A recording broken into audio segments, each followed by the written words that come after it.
Aujourd'hui, on va parler d'amour et de paix. On est à Rouen, les copains.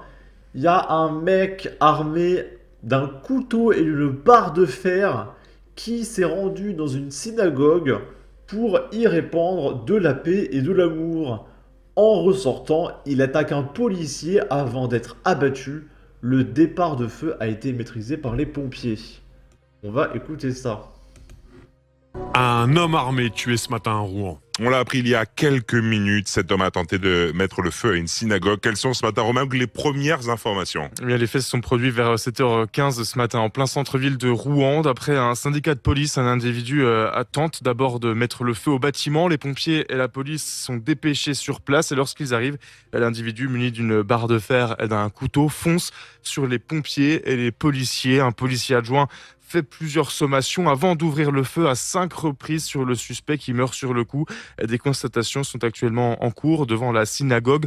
Aucune information pour l'heure sur l'âge et le profil de cet homme. Gérald Darmanin, le ministre de l'Intérieur, s'est exprimé à ce sujet sur le réseau social X. Il félicite les policiers pour leur réactivité et leur courage.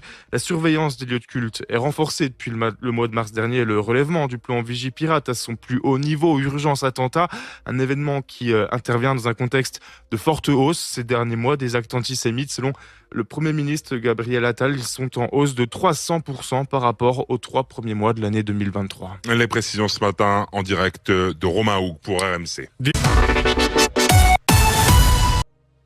Alors, j'ai rigolé parce qu'en commentaire, je viens de voir les commentaires et ça me faisait marrer pendant que j'écoutais le reportage. Il y a le premier mec qui dit: Nous venons encore de perdre un esprit brillant, un espoir pour la France, comme c'est triste. Non, je plaisante, un parasite de moins. Et l'autre en dessous, il met: Pas d'informations sur le profil de l'assaillant. Et qu'il s'appelle Rio Jean-Eudes.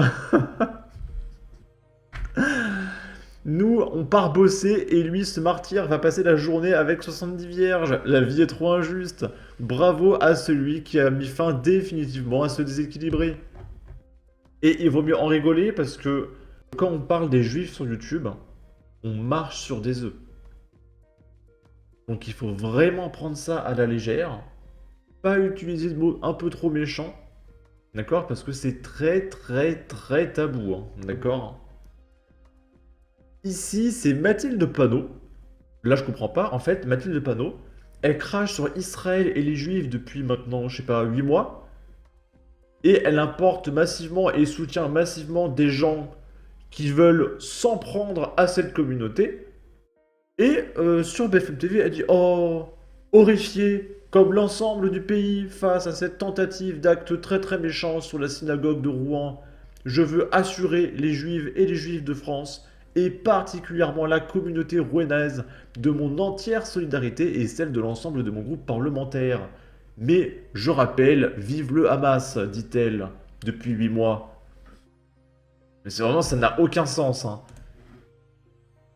Je suis horrifié, comme je pense l'ensemble du pays, d'apprendre ce matin, au petit matin, cette tentative d'acte antisémite. Et je suis heureuse qu'il n'y ait eu aucune victime ni aucun incendie à la synagogue de Rouen. Et je veux, ici à ce micro, réadresser l'ensemble de notre solidarité à l'ensemble de nos concitoyens de confession juive et notamment à la communauté de Rouen.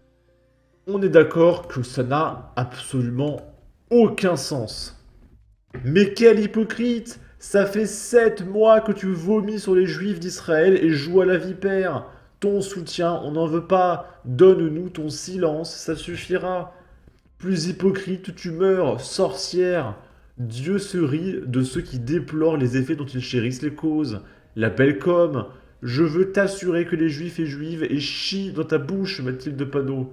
Maintenir un programme comme étant un acte de résistance, vous vous attendiez à quoi?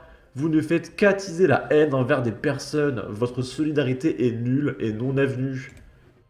Ici, c'est le maire de Rouen, Nicolas Mayer-Rossignol, qui exprime son soutien à la communauté israélite. C'est l'effroi, c'est le choc. On a échangé très tôt ce matin avec Madame Benaïm, avec Raïm Corsia, le grand rabbin de France. Le ministre de l'Intérieur, Gérald Darmanin, nous a appelés. C'est l'effroi. Je voudrais dire une chose très importante.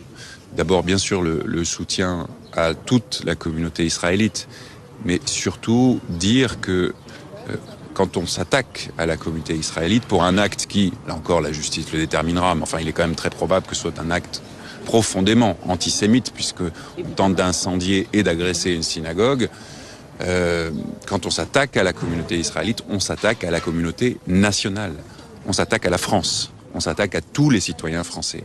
Et toutes les Rouennaises et tous les Rouennais sont choqués ce matin. C'est la raison pour laquelle nous étions nombreux présents ce matin. C'est la raison pour laquelle j'étais présent moi aussi, comme représentant de la ville, bien sûr, modestement. Mais je veux dire que c'est un effroi pour toute la nation. Et que l'antisémitisme n'a sa place absolument nulle part dans la République. Ok.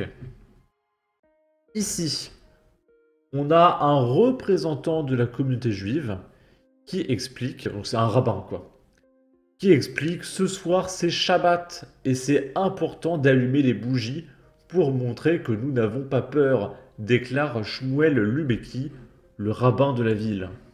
Une grande frayeur, on s'y attendait malheureusement. On avait cette crainte à l'intérieur de nous, mais quand ça arrive concrètement, c'est quand même choquant et on n'est jamais prêt. On n'est jamais prêt. On est prêt d'un côté, mais on n'est pas prêt concrètement. Depuis le 7 octobre, il y avait des menaces qui pesaient sur cet endroit? Vous avez Non, pas à ma connaissance, mais on était sous tension. Et aujourd'hui, votre femme, comment va-t-elle?